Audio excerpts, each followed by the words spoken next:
এটা কি দেখছেন, এটা আমি ফ্রিজে থুয়েছিলাম ডিপে ফ্রিজে। এটা ডুমুর। এই ডুমুরটা আমি দার্জিলিং ঘুরতে গিয়েছিলাম, সেই সময় আমার রাখা 2 মাসের বেশি হয়ে গিয়েছে। দেখুন কালারটা একদম সিদ্ধ করে রেখেছিলাম ফ্রিজে ডিপে, কালারটা কিন্তু চেঞ্জ হয়নি। আমি এই প্রথমবার আমি এরকম করে আমি ডুমুরটাকে সিদ্ধ করে আমি ফ্রিজে রেখেছি। এখন দেখছি ডুমুরটা থাকবে, আমি আগে কোনোদিন এরকম রাখিনি। আমার নষ্ট হয়ে যাবে তাড়াতাড়ি করে ডুমুরটা কেটে আমি ফ্রিজে রেখে সিদ্ধ করে রেখে চলে গিয়েছিলাম আমি দার্জিলিং ঘুরতে।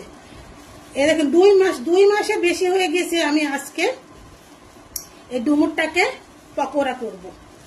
দেখুন কালারটা কত সুন্দর রয়েছে, কালারটাই রয়েছে। আমি তো মনে করলাম কালারটা চেঞ্জ হবে, এত সুন্দর না।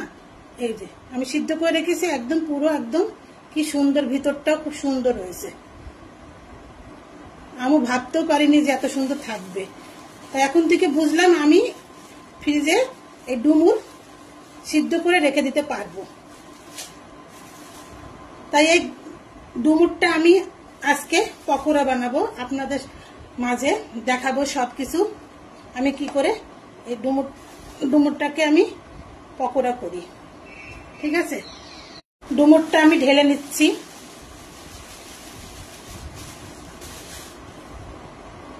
আমি হাত দিয়ে একটু চটকিয়ে নেব।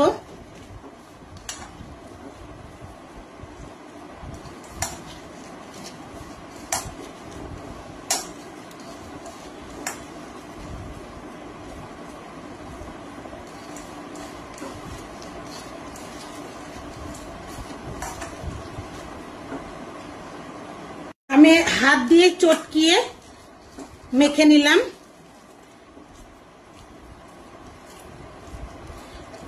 আর মিক্সচারে গ্রাইন্ডার করা লাগবে না, যেহেতু সিদ্ধ ভালোভাবে হয়ে গিয়েছিল না, এই জন্য চটকিয়ে আমার হয়ে গেল। আর এরকম থাকলে পকোড়াটা খুব সুন্দরই লাগবে খেতে। এইভাবে আমি চটকিয়ে নিলাম মেখে। দিয়ে দেব পেঁয়াজ কুচি, লঙ্কা কুচি, কাঁচা লঙ্কা, আদা বাটা, পরিমাণ মতো নুন, স্বাদ মতো নুন, পরিমাণ মতো হলুদ, জোয়ান, কালো জিরা, গোটা জিরা, মৌরি, বেসন, পরিমাণ মতো জল দিয়ে আমি মেখে নেব।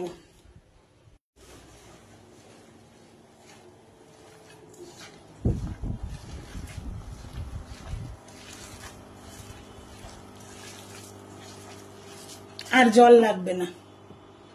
আমার মাখাটা একদম কমপ্লিট হয়ে গেল।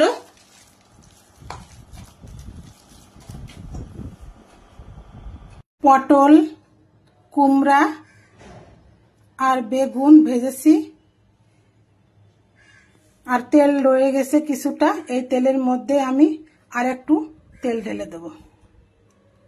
আর তেল ঢেলে দিচ্ছি। রেগুলার যে তেল ইউজ করি সেই তেলই দিচ্ছি, সাদা রিফাইন তেল।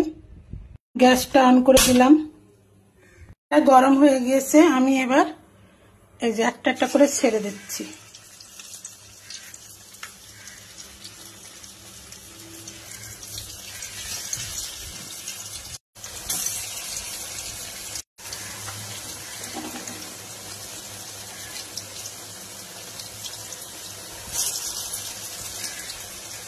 উল্টিয়ে দেব।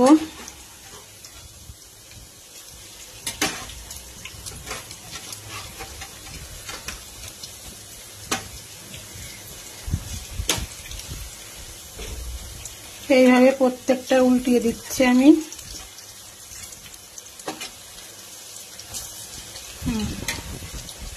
উল্টিয়ে দিলাম।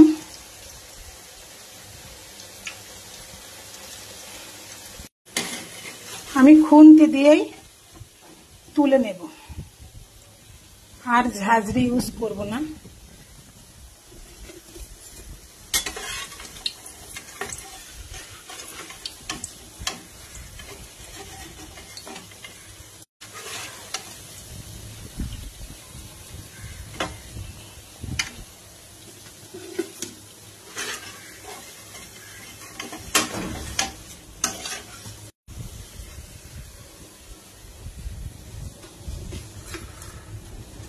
তবে আমি আবার দিয়ে দেব।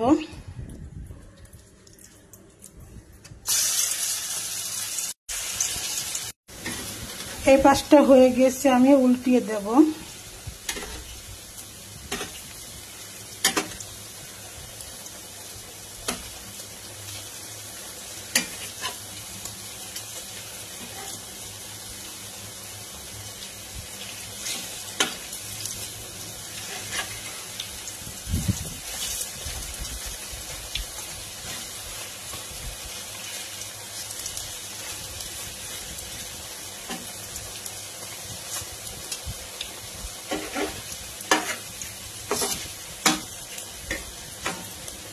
উল্টিয়ে দিলাম।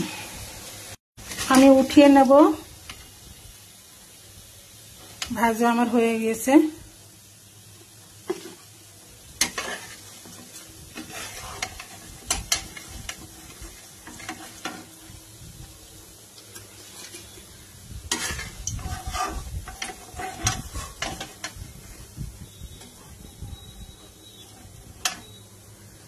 উঠিয়ে নিলাম।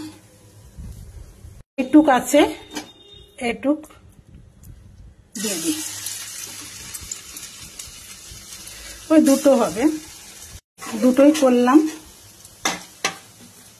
পকোড়াগুলো আমি একটু বড় বড় করছি, এই জন্য। সবই একই সাইজ, মোটামুটি। তুলে নিচ্ছি।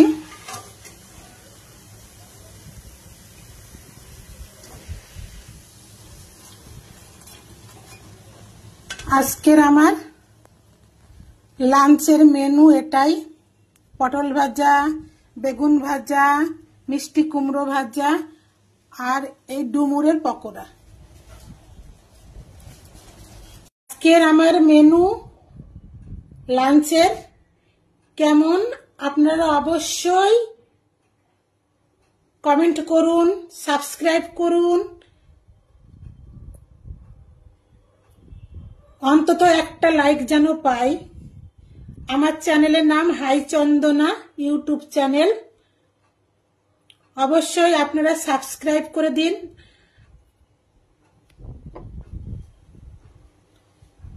যেন ভুলবেন না সাবস্ক্রাইব করতে।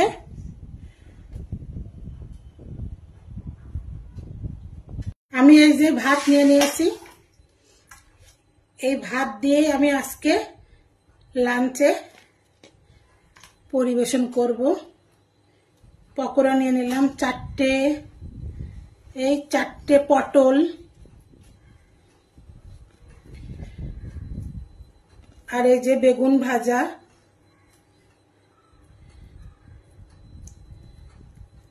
এই কুমড়ো ভাজা। এই আমার লাঞ্চের মেনু।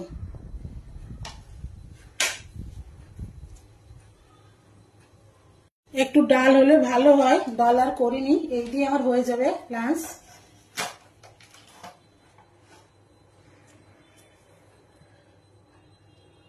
আমি একটা বড়া দেখাচ্ছি, কি সুন্দর দেখুন।